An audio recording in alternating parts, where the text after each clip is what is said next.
안녕하세요. 커피 앤 톡입니다. 오늘도 저희를 아껴주셔서 감사드리고요. 이제 이야기를 들어볼게요.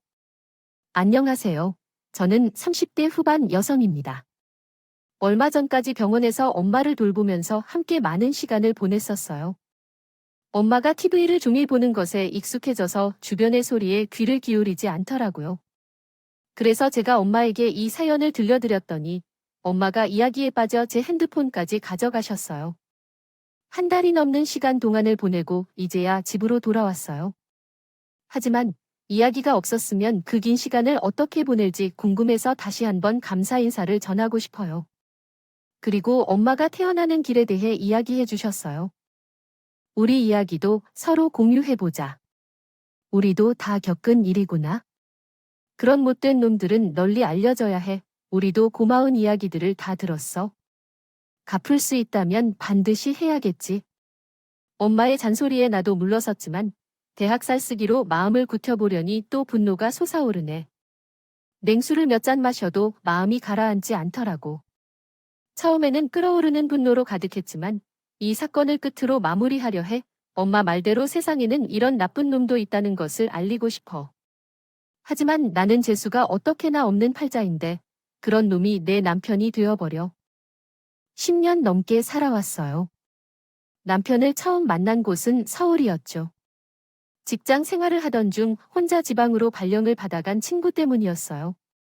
친구가 한 번씩 함께 여행하자며 부탁해왔거든요. 친구도 혼자 낯선 곳에서 보내는 게 힘든 점이 많았을 거예요. 마음 편히 저녁에 맥주 한 잔 마실 친구도 없다며 푸념을 털면서도 좀 더 기차표를 예매하고 짧게라도 시간을 내어 함께 지내는 것을 좋아해요. 그래서 친구가 캠핑에 빠져 있어 함께 차를 타고 사람이 드문 곳에서 밥 먹고 모닥불 피우는 소리를 들으며 즐거운 시간을 보냈었어요. 새소리가 좋은 공기를 마시며 신선한 포도주를 마신 뒤 그곳에 다른 여행객들과 함께 떠난 행복한 추억이었어요. 가볍게 인사를 나누던 중에 제 남편이 자리에 있었어요. 급히 왔다고 하면서 여러 물건을 빌려갔는데 저녁에는 따뜻한 커피를 부어 주시더라고요. 그런데 예상치 못한 친구가 자러 와서 이런저런 이야기를 나누게 되었어요. 혼자 2명이라니 좀 많이 다니는 편이에요. 얼마 전에 발령받아서 이곳으로 왔는데 여행하는 기분도 들었어요. 경계심보다 친한 친구에게 못한 이야기도 편하게 나눌 수 있어서 더 편안한 느낌이 들었죠. 그런데 시간 가는 줄 모르고 이야기를 나누다가 헤어지려는데 내일 아침에 떠나지 말고 여기서 묵어 가세요. 제가 오늘 동행하지 않았으면 짐을 싸고 돌아갈 뻔했는데 덕분에 좋은 대화를 나누며 시간을 보낼 수 있었어요. 아침으로 인사드립니다. 아침을 결코 먹지 말라고 경고했지만 손가락까지 건 너인데도 놀랍게도 저희 텐트 앞에 맛있는 샌드위치와 스프를 준비해두고 낙엽 위에 본인의 번호를 남기고 가셨어요. 그때 그 모습을 보며 자연스럽게 연락하고 싶다는 용기가 솟았고 그 후 서울에 돌아와 우리 인연이 다시 시작되었어요. 장거리 연애는 처음이었고 현실적으로 계속될 수 있을지 의문스러웠어요. 그러나 서로 드물게 연락하면서 이어나갔는데 갑자기 전화가 와서 말이에요. 나은 씨, 올해 다시 이사할 것 같아요. 나은 씨 어머니 계신 곳으로요. 어머니는 한 달에 한 번은 꼭 가야 한다고 말씀하셨습니다. 그러나 그분은 서울이 아니더라도 제 관련된 곳에 있을 가능성이 있어서 한 번쯤 더 만날 수 있을 것으로 예상했습니다. 어떻게 그 모든 것을 기억하고 계셨는지 정말 신기했어요. 내가 버릴 실과 남은 줄도 버렸습니다. 그리고 저는 엄마를 만나러 가고 그 남자도 만나러 가고 있었어요. 거기에서 행복한 시간을 보내고 돌아왔습니다. 그리고 고마웠던 점은 엄마를 찾지 못할 때에도 찾아뵙을 수 있었던 것이었어요. 오늘은 회사에서 한우를 받았는데 주려고 했습니다. 와, 그렇게 많은 것을 혼자서 어떻게 먹을 수 있을까요? 그래서 그냥 온통 같이 먹자고 제안했죠. 아직도 배가 부르네요. 누구라도 자신의 부모님을 그렇게 챙기면 너무 고맙지 않을까요? 서울에서 함께 살자고 1년 넘게 설득하고 싶었는데 결국 할머니가 살던 집에서 계속 살고 싶다며 끝까지 그 집을 고쳐가며 걱정이 많습니다. 어느 날은 비가 새었고 조금만 춥다 해도 엄마는 걱정을 했죠. 그러나 그때마다 남편이 있어서 안심되었어요. 고장이 있어도 뚝딱 고쳐주기도 하고요. 우리 엄마는 맥가이버가 있는 줄 알겠네요. 칭찬해 주시는 말씀에 정말 고마워요. 당신이 내 곁에 있는 것으로 얼마나 안심되는지 모르겠어요. 자주 감사의 말씀을 전하게 되고요. 결혼 전에 만나 출발한 그날부터 결혼을 전제로 함께 시작했으며 엄마께서 자주 만나러 오시던 아들 같은 남자친구가 남편이 되는 것을 누구보다도 더 반갑게 환영하게 됐어요. 멀리 떨어진 곳에서 장거리 연애를 거쳐 주말 부부로 이어갈 때까지 안정감 없이 계속해 나갈 필요는 없었어요. 매일 성실하게 살아가는 남편을 보며 그에게 신뢰를 갖게 되었기 때문이에요. 게다가 그곳에서 남편이 엄마를 돌보듯 저도 시댁을 챙기기 위해 노력했어요. 어머니가 오늘 백화점에 가셨다가 맛있어 보이는 것을 보고 사왔어요. 아이 아니라서요. 내 팔자에 생기지 않은 며느리에게 어떤 변화가 있었기에 그렇게 좋으신가요? 대원 씨는 진짜 잘 아는 사람이시군요. 저는 아무것도 아니에요. 그나저나 대환 씨는 이 주말에 아주 재미를 느끼시는 모양이시군요. 도대체 무슨 도모에 활동하시는 것 같나요? 아이는 어릴 때부터 활동적이어서 가만히 있는 걸 못했었거든요. 커서도 어쩌면 그렇기에 돌아다니는 것을 좋아할지도 모르겠네요. 저에게 숨길 것도 없었던 사람이 결혼한 지 5년이 넘어 문득 조금씩 변하면 아쉽다는데요. 동호회 이야기는 제게 한 번도 꺼낸 적이 없는데 어머니 입에서 그런 이야기를 듣다니 무서우시겠네요. 그래도 남편에게 한 달 정도 더 시간을 주면서 기다려 보기로 했어. 그런데 길까지 내가 연락해서 주말에 뭐 하느냐고 물으면 할 일이 밀려서 처리하고 가까워야 질 것 같아서 이런 날은 엄마 집에 한번 가야 해. 반찬도 받아와서 집에서 밥 먹을 거야 라고 대답했어. 그러나 그는 일이 있다는 말만 하더라고. 그리고 슬슬 내 연락과 엄마에게 방문하는 것도 피하는 눈치였지만 언젠간 한 번은 이야기를 해야 할 것 같아서 타이밍만 보고 있는데 뜬금없이 남편이 차에 대해 언급했어. 그는 내 첫 이제 반려인 차를 판다고 했는데 갑자기 직장이 가까운데 걸어 다닌다며 덧붙였어. 될 것 같아서 결혼한 뒤에도 저와 캠핑도 다니고 엄마도 어디든 편하게 다니던 멀쩡한 차를 싸게 팔아넘기는 것이 이해가 되지 않았어요. 다음 주쯤 한번 가볼까 해서 얘기도 좀 해보려고요. 가족 요율을 맞춰서. 그런데 그 말을 듣자 남편이 화들짝 놀라더라고요. 그게 그렇게 놀랄 일이야? 주말에 동호회 한다고 그런 이유로 안 반가운 표정을 지으면서 주변에서 결혼을 만리했던 이유 중 하나가 바로 이런 상황 때문이었는데요. 남자들이 과도한 도도한 본능을 보이는 것이 바람직하지 않은데 지방에 가면 그런 일이 더 편해진다.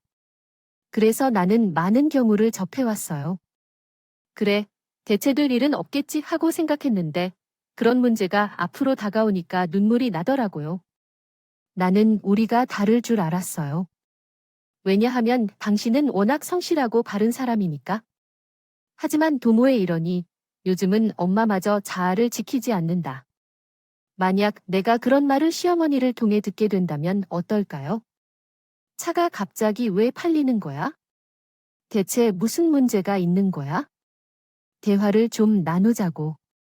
뭐, 어제까지만 해도 서로 아무 문제 없이 지내던 것 같은데요. 이야기하던 사이였는데 슬슬 제가 모르는 틈이 보이기 시작하더니 멀어졌다는 게 확 느껴졌어요. 내가 이런 것 때문에 말 안 한 거야?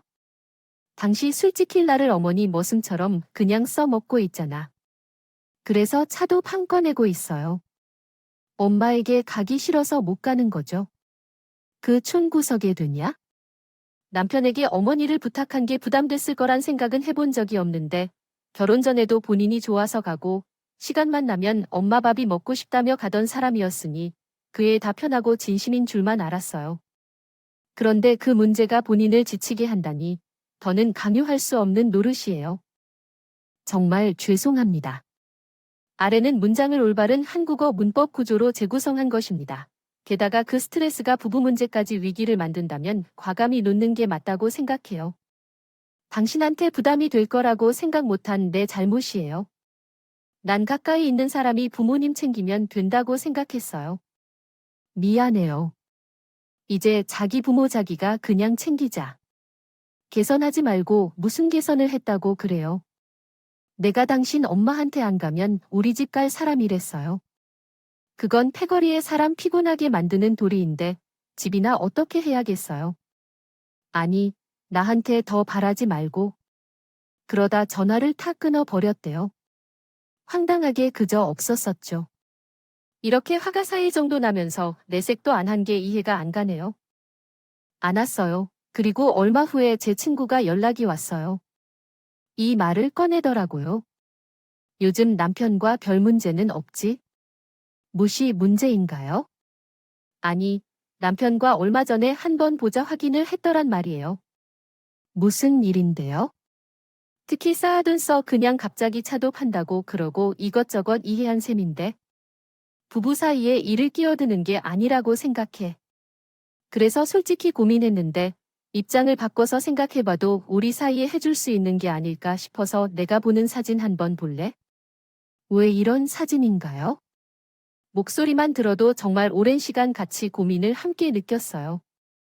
내 신중한 친구는 항상 신중하기 때문에 괜한 일로 그럴 것 같은 느낌을 받았어요. 캠핑하는 사람 유튜브를 보던 중에 아니, 남편까지 등장해서 알고 있는 사람인지라 그런지 작은 힌트라도 바로 알아차렸어요. 그 이야기를 듣고 나서는 개 같은 걱정을 하게 되었죠. 우리 남편은 언제 갔는지 라고 물어봤더니 이틀 전에 갔다 온 것 같다고 하더라고요. 그런데 이틀 전은 내가 일하는 날이었고 쉬는 날이었기 때문에 어떻게 그때부터 캠핑을 한 건지 이해가 안 가더라고요. 이로 인해 남편에 대한 믿음이 뚜렷이 떨어졌어요. 혹시 누구와 함께 갔는지도 보여줬는데 어떤 여자도 같이 있는 모습이 없었어요. 혹시 봤는데 알 수도 있거나 직장 동료와 함께 있었을 수도 있다고 해서 확인해 보라고 하더라고요. 도무지 이해가 되질 않아요. 동호회를 시작하고 특별히 강조했다고 했는데 친구 앞에서는 애써 아닌 척했지만 저는 출발부터 남편이 3초 나온 그 영상을 반복해서 보고 있습니다. 또 커플 느낌으로 함께 캠핑을 간 것 같은 반쪽짜리 여자 얼굴도 볼 수 있었어요. 여자 직감이 무서워하잖아요. 아무리 봐도 직장 동료와 함께 그림을 그린 게 아닌 것 같아요. 점점 변해가는 남편과 제가 가만히 있을 날이 몇 개 있었는데 그 모든 게 딱 맞아 떨어질 것 같은 느낌이 드네요. 이러한 상황에서 언젠가 꼬리를 물게 될 것 같다는 생각이 들어서 너무 기다렸어요. 증거 없이 무턱대고 나서기 어려웠고 바람을 피웠던 남편을 계속 쫓아다닐 주말도 매우 힘들었습니다. 지방까지 내려가는 것을 허용할 수도 없는 상황이 없거든요. 그래서 한 다리만 건너도 서로 알아주는 지방 사람들에게 리한 글이 오래 안 가서 덜미가 잡힐 거라는 확신이 있었어요. 남편이나 회사를 아는 지인들에게 부탁해 두었죠. 사람 눈이 CCTV보다 나은 때가 있잖아요. 나나, 네 남편 차 번호가 7892인데 어때? 혹시 지나가다 봤어? 차 팔아줄래? 헐가베. 다른 사람이 운전하고 있던데 S7 들고서 아닐까 싶기도 하고 그때 너에게 부탁했었잖아. 그래서 자세히 봤더니 장비도 다 그대로더라고. 무슨 장비인데? 내가 너 남편 아는데 그때 같이 캠핑 가봐 잘 알잖아? 그럼 차 팔면서 그것까지 다 넘긴 건가? 그게 꽤 고가라서 내가 뒷좌석 침 가득 찬 게 눈에 띄어서 그걸 알아본 거거든. 물어봐. 그게 한두 푼이 아닌데 나중에 그 차 보이면 중 따라가 줄 수 있어? 왜? 설마 남편 다른 여자 만나는 거야? 솔직히 너도 그 영상 보고 느껴져 나. 그래, 그러기 났어. 나도 에이트한테 말해서 얻어 자세히 볼게. 어차피 돕는 사람들 가는데 뻔히 정해져 있고 식당도 가는 데만 가니까. 그리고 저는 그런 상황에서 남편을 만나면서 아무렇지도 않게 웃으며 친해져야 해요. 자신이 없어서 그냥 냉랭하게 지내게 되었죠. 그리고 엄마를 찾아갔는데 내심 엄마도 서운한 기색이 역력했다고 해요. 강소방음이 바쁠 모양이라 요즘 주말까지는 연락이 어려울 거라고 그러더라고요. 얼굴을 못 본 게 6개월 넘었는데 엄마가 혹시 그 사람에 따로 연락하거나 부탁한 적이 있어서 그냥 물어보는 거예요. 장문이 별로라 글을 못 쓰겠다는 말을 하지만 부담만 되지 않았으면 좋겠어요. 아따, 도 연락 잘 되는구나. 괜히 피곤하다는 얘기만 하고 있으니까 그 사람과 하고 싶은 일도 많은데 여행도 못 가고 있네요. 답답할 만큼 많아지죠. 그래요. 주말에 부부가 애틋한 시간을 즐긴다 해도 서로 멀어지기는 쉬운 법이 아니에요. 서로가 더 노력하고 너도 괜히 멀다는 핑계로 그르치지 말고 또한 기차를 타고 서울로 돌아가려던 길에 문득 그냥 남편이 있는 회사 숙소로 발길을 돌려주면서 뭐라도 제 눈으로 충분히 확인하고 싶었어요. 그런데 그날도 주말이어서 그런지 10시가 넘은 시간에도 남편 집에 불이 꺼져 있었어요. 그래서 전화를 걸어 물었죠. 어디야? 갑자기 엄마 집에 왔다가 뭐라고요? 여기 내려왔다고. 그냥 왔다고 말하기가 싫어요. 무슨 이유라도 하나 있어야 할 것 같은 느낌이 들어요. 그냥 엄마 핑계를 댄 거죠. 고창에서 많이 마셔서 집 좀 살펴보고 그러려고 거든요. 다아니 그래서 지금 가능한 거지 나. 회사 사람들하고 멀리 나와서 못 가니까 앞으로 미리 말하고 올라가는 기차역에서 만나야겠어요. 내일 출근 잘 해주시고요. 저는 애써 감정을 누르며 인사를 했죠. 갑자기 와서 또 싸움을 만들고 싶진 않더라고요.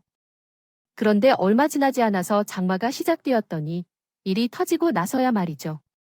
정말 하늘이 뚫린 것처럼 서울에도 비가 오는 날이었는데 엄마 걱정이 바로 들었어요. 서울보다 엄마가 계신 곳의 뉴스를 계속 찾아보고 전화도 하고 있는데요. 비가 제일 많이 온 실벼 다음 날 아무리 전화를 해도 연결이 안 되더라고요. 회사에 출근해서도 반응 넋이 나간 상태로 일을 하다가 부장님께 먼저 연락을 드렸어요. 사실 곧장 남편에게 전화를 하고 싶었는데 얼마 전 이 문제로 싸워서 그냥 그 인간한테 말을 하기가 싫었거든요. 또 얼마나 귀찮다고 차도 없이 못 가겠다고 변명을 할까 싶기도 했거든요. 그래서 이 적는 것이 물어보니 아이고 지금 이 동네 난립니다. 아, 전에 물이 불어서 지금 그쪽을 못 건너가요. 몇몇 집은 장기가 지붕이 다 내려앉고 있고 안동 4만 개 문제가 아니라 아닐까요? 근처에 사위 살잖아요. 안 뉴스를 보고도 보지도 않는 거예요. 엄마가 연락이 안 돼서요. 한 번만 가서 확인해 주세요. 전화를 받아주세요. 아이고, 이게 무슨 일이야. 아, 잠시만요. 다리 건너 가야 해서 나는 못 갈 거예요. 일단 연락해 볼게요. 그 말을 듣자 저는 너무 무서워졌어요. 장님의 목소리만 들어도 심각한 상황을 느꼈죠. 그래서 전 당장 남편에게 전화를 걸 것이에요. 엄마 스베 좀 가줘. 엄마가 지금 열이 나게 되었어요. 보시나요? 보지도에 비만이 와 여기 1, 2, 당신은 뉴스도 아무것도 알지 않았어요. 동네가 난리가 났는데 이럴 때라도 한 번 가질 수 없어서 걱정돼 그래? 아, 보수했다면서 얼마 전에 왔다 같은데. 동네 하천이 넘칠 정도로 하는데 집이 아니어도 모를 사나 다른 문제가 있을 수도 있고 연락이 안 된다니까. 그래, 알았어. 가면 되지. 혹시 갔다 어머니 멀쩡하게 잠이나 자고 있을든지. 그럼 두고 보자. 당신은 내 생각은 할 줄도 모르지. 아, 지금 시간이 10시야. 출근한 사람 생각도 안 해 찾은 나게 미안해. 부탁할게. 이번만 좋아하시네. 가까이 사는 게 죄다 남편이 그런 막말을 뱉어도 맞춰가며 가달라고 말할 수밖에 없었어요. 속에서 울분이 치솟아서 남편이었고 소리를 지르고 싶었는데 정작 이를 깨닫고 나니 참았습니다. 그리고 도착하고도 남편은 소식이 전혀 없었어요. 그때 이정림 씨 전화가 걸려왔어요. 여기 누구세요? 얼른 와 보세요 같은데. 아우티케, 엄마랑 연락은 했어요. 왜요? 안 그래도 남편이 가고 있어? 이정임 어머니 집에 있던 담벼락이 무너져서 경찰차 5119대가 오는 중이에요. 제가 방송을 했는데 이거 어르신들이 자고 계시며 아주 큰일이에요. 전화도 아직 안 왔어요. 계속 해보세요 아셨죠? 계속해서 제게 상황 좀 알려주세요. 전화기를 그렇게 붙들고 기도하는 마음으로 시간을 보냈어요. 그런데 아무리 남편에게 전화를 걸어도 답이 없더군요. 그리고 2시간 뒤 전화가 온 곳은 병원이었어요. 다행히 엄마가 크게 다치지 않았지만 빠져나오다가 넘어져서 인대를 다쳤다고 하더라고요. 겨우 안도의 숨을 내쉬는데 그때까지도 연락이 없는 남편이 원망스럽게 만들었어요. 그래도 혹시 이를 모르고 있을까 싶어서 문자를 남겨두었어요. 그리고 발자국이 빠져 병원으로 가서 엄마 곁에 있었어요. 밤새 나쁜 상상을 너무 많이 했지만 무사한 모습을 보인 엄마를 보니 긴장이 풀린 것 같았다. 그래서 병원에서 깊은 잠에 빠져 일어나니 엄마가 제게 어디서 계속 전화가 오는데 회사 아니냐? 라고 물었다. 아니요. 연천의 공권력이요. 그리고 부재중 전화를 보니 인근 경찰서였다. 저를 찾을 이유가 없다고 생각했지만 엄마 문제인가 싶어 연락을 해봤더니 조사가 필요하다며 저를 찾으라고 했다. 놀라서 가슴을 안고 병원 근처 경찰서에 갔는데 예상치 못한 이야기를 듣고 말았다. 지금 남편이 예전에 장애가 있었다는 사실을 알게 되었다. 그날 저가 가보라고 요청했던 광고를 하는 거잖아요. 의심스럽게 여기는 사람들도 의심스러워지도록 작정한 듯한 장문이에요. 2층에 살 뿐인데 당연히 방문해도 되는 게 아니겠어요? 그날 엄마가 제 주변에서 서성이고 계셨다는데요. 담벼락 문화 징계에 대해 현재 누가 일부러 그런 말을 하고 있어서요. 우리는 모든 사람을 의심하는 게 우리의 업무라서 그래요. 그 말을 듣고 나니 이상하게도 다시 피곤한 일이 생겨내게 될 것 같은 두려움이 들었어요. 그래서 제가 그날 요청한 일을 자세히 설명해 주세요. 그렇게 해달라고요. 이해되지 않는 건 왜 거기에서 서서 지켜보고 있었을까요? 많이 보셨다니 다행입니다. 일찍 도착해서 어머니 집 뒷문을 구경하는 듯이 보고 있었어요. 제가 CCTV를 같이 한번 보시겠어요? 근데 보여주세요, 그럼. 그리고 정말 경찰분 말대로 멀리 서서 다른 사람처럼 보고 있는 모습이 보이더군요. 사실 그때만 해도 남편도 그걸 보고 많이 당황해서 몸이 꼼짝 못하고 굳어있는 건가 하는 생각을 했는데 쏟아지는 빗소리 사이로 생생하게 들린 남편의 목소리에 경악을 금치 못했죠. 아, 전 오인 내가 죽지도 않고 살았네. 그 한마디를 듣는 순간 경찰 앞에 자신의 얼굴이 더 부끄러워지더라고요. 사위라는 인간이 작물 죽기를 바라는 게 말이 되는 일인가요? 바람이 불어도 좋고 돈을 벌지 못해도 상관이 없어요. 그러나 사람이 죽었으면 하는 생각을 하고 구경하는 것은 죽음을 방관하는 것과 다를 바 없잖아요. 그럼 제대로 조사를 해주셔야겠네요. 알아서 하세요. 그래서 전 허탈하게 경찰서를 빠져나오면서 남편이 아닌 엄마를 죽이고 싶어하는 인간 말종에게 취해란 복수를 해줘야겠다는 생각을 했습니다. 그래서 첫 모든 일을 미뤄두고 긴 휴가를 받아 그 인간을 몰살시키는 데만 집중했어요. 이미 제가 가진 카드가 있었으니까요. 평생 사업이라고 자신만만하게 다니던 것부터 정리를 시켜줬죠. 남편이 용의선상에 올라 있다고 제보하자. 회사에서도 위험을 느꼈나요? 남편에게 징계 처분을 내린 것으로 들었어요. 그러자 그분이 찾아와서 매달리기 시작했어요. 여보, 아야, 내가 부스 살인자야. 용이 전 세계에 오르면 다 죄 짓는 건 아니잖아. 당신이 거기 보낸 거라고 라고 했어야 한마디만 해줘. 허재법, 조서만 받은 거라고 사실대로 이야기해주면 안 될까요? 사실대로 하면 더 위험해질 것 같은데 더러운 당신 속이 그대로 나오잖아. 무슨 소리야 그게. 당신이 시켜서 간 곳이 사나 당신이 날 거기만 안 보고 있어도 이런 일은 없었어. 저는 남편이 그 집을 보던 것처럼요. 정확한 의미 전달을 위해 아래와 같이 문장을 다시 작성했습니다. 똑같이 대답해 줄게요. 알아, 살길 해, 뭐라고? 알아서. 우리는 나와 나이잖아. 남남보다 못하지. 장모가 죽길 바라는데 그게 어떻게? 내 남편이 한 수가 있어. 난 차라리. 당신이 나보다 낫다고 생각해? 그럼이라도 이해하겠다. 내가. 무슨 소리야, 지금? 전우가 있네. 죽지도 않고 살아있단다는데. 누가 그랬어? 그 말을 꺼낸 순간 남편이 뜨끔해했는지 아무런 댓글을 못했대요. 그래서 나는 당당하게 말했어. 나도 오늘부터 당신 부모님 얼른 죽길 바란다면서 살까? 너 같은 놈을 곁에 둘 사회라고 남편이라고 어떻게 살 것 같아? 끝까지 쫓아가서 거지 모습을 만들어줄 거야? 아무것도 모르는 여자를 건드리면 어떻게 되는지 보라고. 아닌 흠으로 봐봐. 상감은 요거야. 잘못 들은 것이야. 그거. 끝까지 변명만 늘어놓는 남편을 보고 이 인간에게 툴을 더는 줄 수 없다는 생각이 들었어요. 그래서 저는 다음날 회사 게시판에 글을 쓰기 시작했습니다.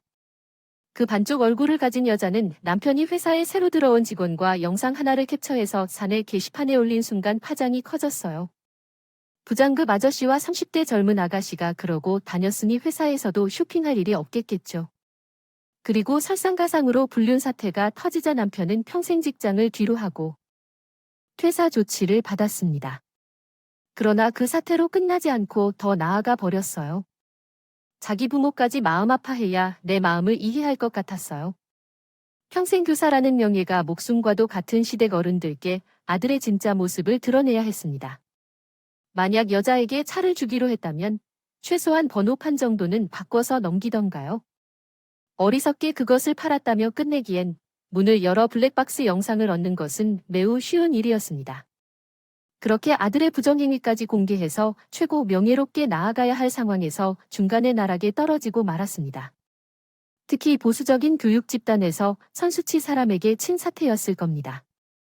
그러더니 남편은 마침내 심각성을 느낀 것 같았는데 저에게 무릎까지 꿇고 빌기 시작했어요. 그러나 그 모습을 보아도 아무런 감정 변화가 없었죠. 진짜 한 사람에 대한 마음이 완전히 끝났다는 게 가능하다는 거였어요. 나만 나만 죽이면 되는 거지. 우리 부모님도 지금 집 밖으로 나가질 않아? 내 탓이라고. 이 문제를 해결할 수 있는 사람은 당신뿐이야. 제발, 내가 이렇게 빌어도 지워질 수 없어. 넌 주둥이로만 모든 일을 해결하려고 하구나. 무슨 말이야? 우리 엄마는 네 한마디 때문에 진지한. 당신이 죽었어. 저희 부모님께 감사하다는 말을 어찌할까 생각해. 아무리 큰 일이 내게 닥쳤다 하더라도 너 같은 사람이 죽어버리길 바라고 있을 리 없어. 넌 언제나 할 수 있어. 그것에 비하면 명예를 잃는 것은 아무것도 아니야. 내가 잘못했어. 정말로 다 잘못한 거야? 내게 살면서 다 갚아줄 테니 이제 내 옆에서 직접 쥐어잡고 나이 먹으며 다 맞추면서 살 거야? 그리고 어머니께 제 이기 서비스를 행하고 싶어. 기회는 이미 다 쓴 것 같아. 내가 바람 피우는 것도 정리되길 기다리고 있었어.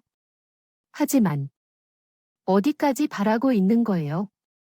맘에 든다면 내 혀를 가위로 자르고 싶어요. 알았어요. 그래요.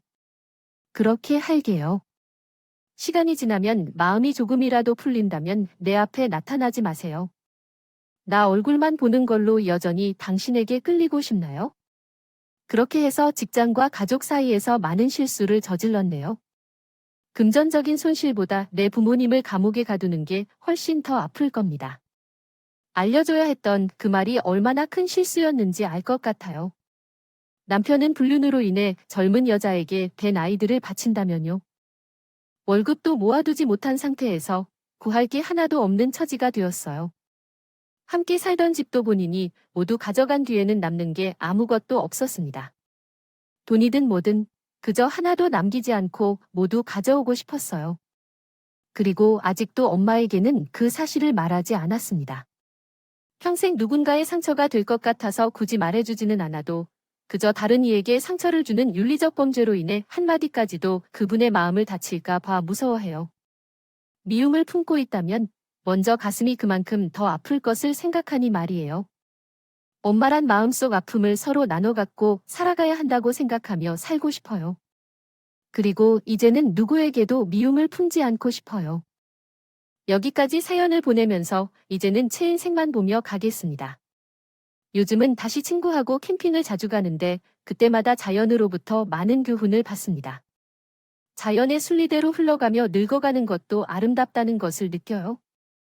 그래서 저도 너무 쫓기지 않고 주어진 것들을 잘 받아들이며 살아가고 싶어요. 왜 그런 놈이 남편이 된 건지 생각하지 않기로 했어요. 돌부리에 걸려 잠시 넘어진 것뿐이니까요. 여러분도 인생에 아픔이 있다면 그냥 잘 털어내고 앞으로 나아가셨으면 좋겠어요. 아니, 나가던 일은 절대 안 주렁주렁하고 살지 않아요. 사연을 보내주셔서 고맙습니다. 긴 이야기를 들어주셔서 감사합니다. 지금까지 커피와 톡톡했던 시간이었습니다. 오늘도 끝까지 함께 해주셔서 감사합니다. 저는 다음 영상에서 또 만나 뵙겠습니다.